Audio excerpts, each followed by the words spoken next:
Bow down before my psycho power. Welcome back to the channel, everyone. Today I have a new idea. You guys know I've been struggling with content. People say it's just clickbait and it's just nonsense and it's just reading from Twitter all day. So faced with all that criticism, I was thinking, I should just quit.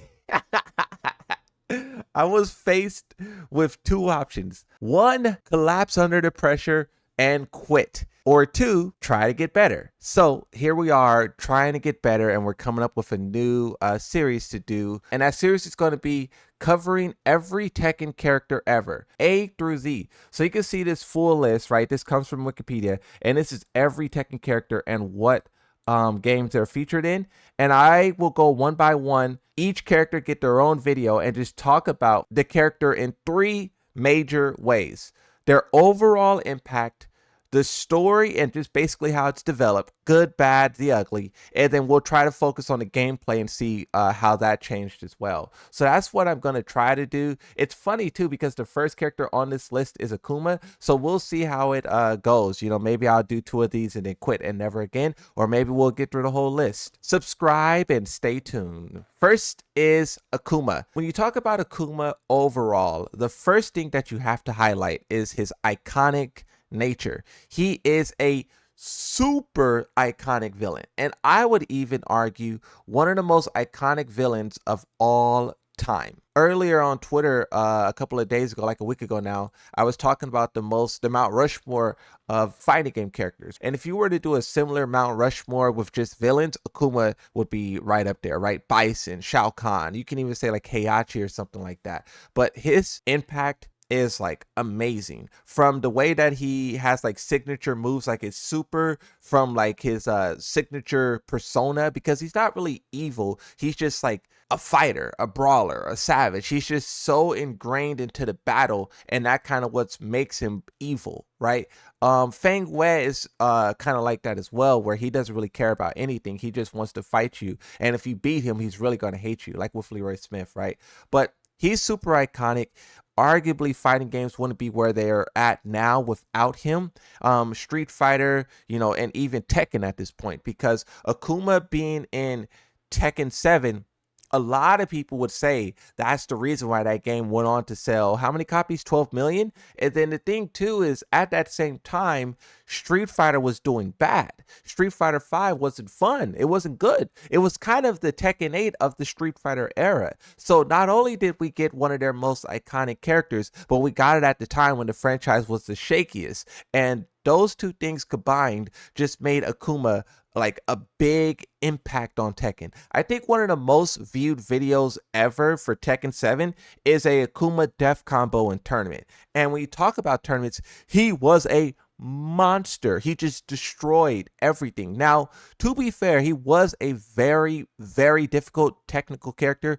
Most people could not unlock his full abilities. Most people would just play him like a low-rank Street Fighter player would normally play, right? Spam some Hadouken, spam some jabs, spam some low kicks. That's pretty much it. But to loop it all together into a beautiful orchestra of deadly chaos, most people couldn't do it. And another thing that's important to note is that a lot of people considered Akuma trash until the Pakistani players showed up and put him on the map. So that was an interesting thing as well, where like the first year and a half, he was kind of like ignored. Only Super Akuma played him. Him being a part of Tekken definitely made Tekken 7 more popular. And this is why a lot of people say that they should do it again for Tekken 8. Now, me personally, I don't, even though Akuma's one of the most, iconic villains, I want him to return again. I think there's some other iconic characters and villains you could pick from to put them in Tekken and, try to recapture some of that magic in a new way.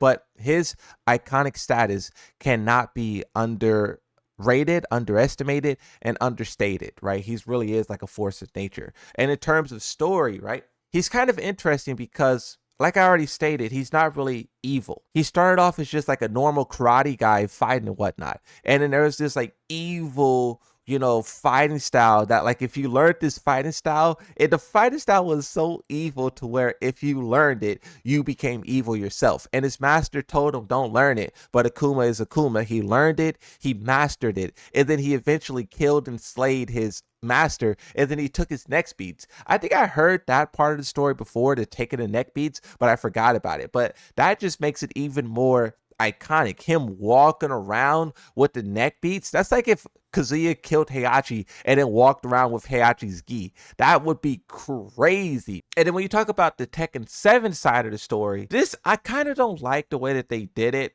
because they roped him into Kazumi. She's cool. She's iconic. We'll talk more about her when her video comes.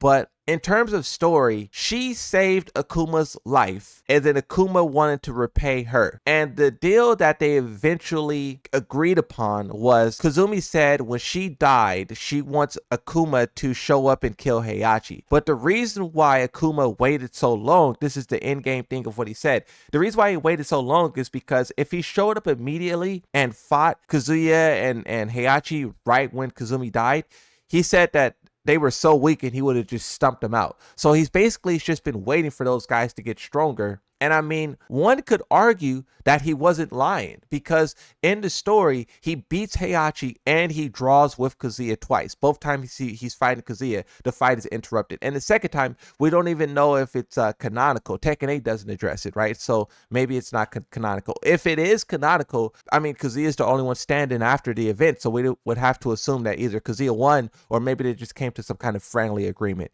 which we know neither one of those guys would do that. Another reason why I think Akuma returning would be kind of boring on the story side of it is because what Capcom did. The reason why Capcom beat Heihachi and drawed with Kazuya twice is because Capcom is very particular about the way that their characters is portrayed. A lot of companies are, right? But they didn't want him to lose. So if he showed up again, they would want to explain it in the story. That's what they did with Heihachi. That's what they said with Heihachi. So basically, he would either just beat everyone up, or there would just be weird draws all over the place, a fight that's interrupted. So I like his inclusion, but with Capcom being the way that they are about his portrayal and story, I am not interested in seeing him just beat up everyone. Or maybe him beating up everyone could be really cool, but him just drawing with everyone, drawing with Jin, with Reina, with this, with that, nah, not interested.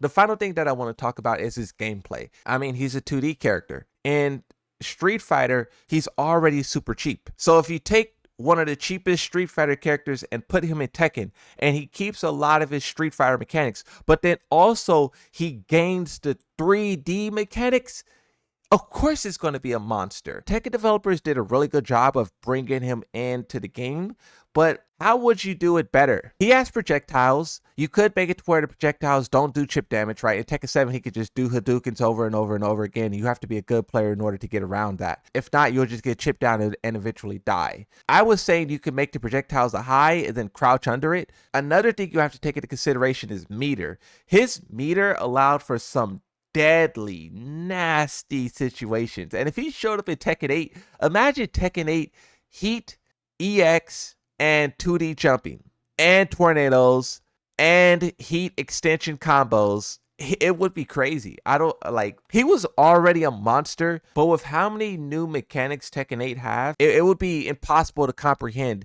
his true level of like chaos. This is why Harada said on Twitter when he was talking about Eliza, someone asked him to put Eliza into the game, and Harada said 2D characters are like kind of difficult to do because, I mean, Tekken 8 already has so many mechanics. Tekken has so many mechanics. And then when you factor in all the 2D jumping and projectiles and meter, it's really difficult to balance. And we've seen the developers struggle to do so over the entirety of the lifespan of Tekken 7. They try to nerf Akuma, but then players find a new way to death combo. But then also, you can't nerf him too hard because in the actual game itself, he had one of the worst win rates. He only really dominated in tournaments. But I do think all of this back and forth, this and that, I think all of that packaged together is like a perfect for Akuma. I don't think Akuma should have been any other way in Tekken. He's a villain. He's a savage. He's a monster. That's kind of perfect that Tekken 7 ended that way.